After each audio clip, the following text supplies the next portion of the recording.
રાતે શેણી સૂતી છે, ઊંઘ આવતી નથી, પવનમાં કમાર ભભરે છે અને ભણકારા બોલે છે કે વિજાનંદ આવ્યો, વિજાનંદ આવ્યો, વિજાનંદ આવ્યો. સ્વપ્ન આવે છે સવાર પડું અને પોતે આશા મૂકી દીધી, કારણ કે બાપે કીધું તું કે જો એક દી મોડો આવ તો મારા ઉંગરાને માથે પગ મૂકીશ માં. શેણી નવા લુગડા પહેર્યા અને પોતાના બાપુની પાસે જઈને ઉભી હાથ જોડ્યા કે બાપુ હું રજા માંગુ છું. કા બાપ?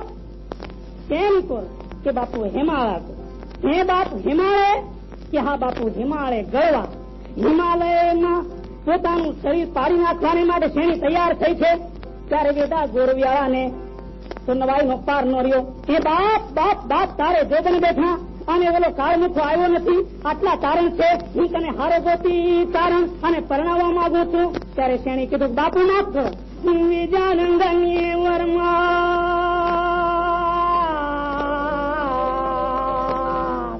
હવે બીજાને બાંધું નહીં,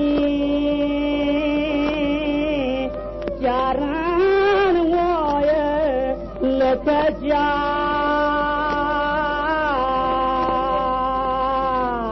કોઈને બાંધવ કઈને બોલાવીએ.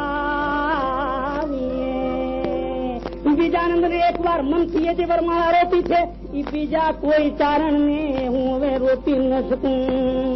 બાપની આંખમાં આંસુના ધારોડા પડી ગયા, કારણ કે બાપને તો દીકરી માં બરોબર હતી, દીકરી એ જ બાપનો પ્રાણ હતો.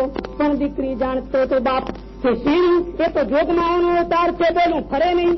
એટલે શેણીને પોતે રજા આપી અને શેણી હાલી નીકળે. થોડેક સુધી રથ લઈ ગઈ અને પછી રથને પાછો વાળ્યો અને પોથી મારગ કાંઠે મઢી કરું અને લઉં જોગણ ના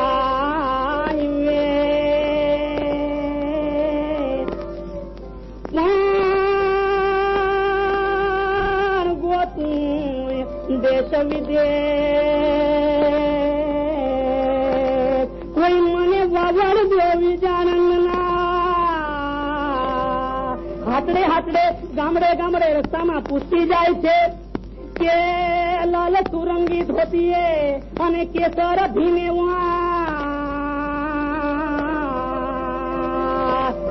હિન્દુ એ જોતી હાથડે કોઈ જંતર વાળા જુવાન. એ ભાઈઓ કોઈ આવો જંતર વાળો કોઈ જુવાન દીકરો છે કે જેના કેસર ભીના વાન છે અને જેને માથે લાલ સુરંગી ધોતિયા બાંધ્યા છે. માણસો કે છે હા ભાઈ હમણાં હતો આઈ, હમણાં હાથડે બેઠો હતો, હમણાં હાથડે બેઠો હતો જંતર વાળો જુવાન.